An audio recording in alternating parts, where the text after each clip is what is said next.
Now, the 2020 Corruption Perceptions Index, CPI, released globally by Transparency International TI, shows that Nigeria yet again records a decline in the CPI in 2020.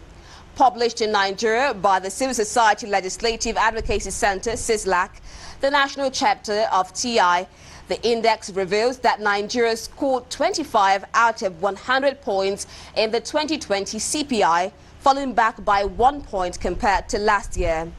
In the country comparison for this year, Nigeria ranks 149 out of 183 countries, 3 places down compared to 2019 results.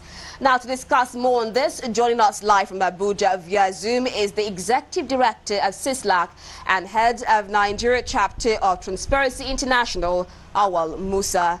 Thank you very much for joining us on the news at this time. Yours. All the statistics given by the Transparency International, what were the criteria used for arriving at the CPI rating for Nigeria? Thank you very much. Transparency International does not on its own goes to conduct this survey. It works and relies on some prominent, respected, globally respected, institutions that even Nigerian government itself. Some of the groups, Nigerian government is a member of those, groups. For example, World Bank Country Policy and Institutional Assessment. Nigeria is part of this group. World Economic Forum Executive Opinion, Survey. Nigeria is part of these groups. We have also World Justice Project Rule of Law Index. We also have Varieties of Democracy Project. We have Global Insight Country Risk Guide.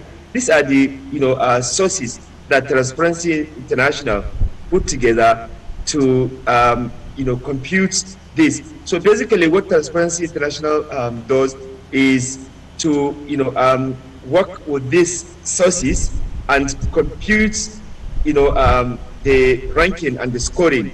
The Corruption Perception Index is an aggregate data from the number of these sources that we have mentioned. There are 8 of them that this year Nigeria was used to arrive at, and the Corruption Perception Index produces 2 actually things. One is to rank the country scoring from 0 to 100, then also the ranking where countries position are showing how corrupt a country is or how clean a country is. So Corruption Perception Index uses scale of 0 to 100 to where there is highly corrupt corruption. Then 100 is very high or clean country, like we've seen, for example, in the case of Denmark. You really seem to have your statistics and points there. Okay, now in your own perspective, and of course the agency, how did the anti-graft agencies, EFCC and ICPC, fare in the period under review? Okay, this is also another clarification that we need to make. This Corruption Perception Index is not, reviewing the government, Nigerian government, or the Nigerian anti-corruption agencies' work. No, this is part of the lack of understanding which Nigerian government had, repeatedly refused to listen and get educated to understand what the whole, exercise is. It is, corruption perception in public sector. People, who do business in Nigeria, they encounter corruption in various places. Nigerians experience corruption in every places where you have government work. To get appointment, you have to pay bribe. To get a job in Nigeria, you have to pay bribe. To get promotion, you have to pay bribe, even though you are merited, you are entitled to. To get admission in the university or higher learning in this country, you have to pay bribe. Nigerians who want to get passport, they cannot get this passport until they pay bribe. Nigerians who want to renew their passport being abroad, go and check in every of our high commission and embassies, Nigerians are frustrated because of corruption and extortion. If you come out on the street, police will extort you, collect money from you, and that is why insecurity is heightening. And in fact, the whole NSAS protest was part of it was to protest against the extortion and corruption by the police. Now, again, let me also say that Transparency International did not need to tell Nigerians that from all what you've said now, it's obvious that Nigeria still needs a lot to do to tackle the issue of corruption. But what could possibly be the ripple effect of yet another poor corruption ranking of Nigeria? The implication is obvious. We are seen now as the most, the most poverty, country in the country, and in the world.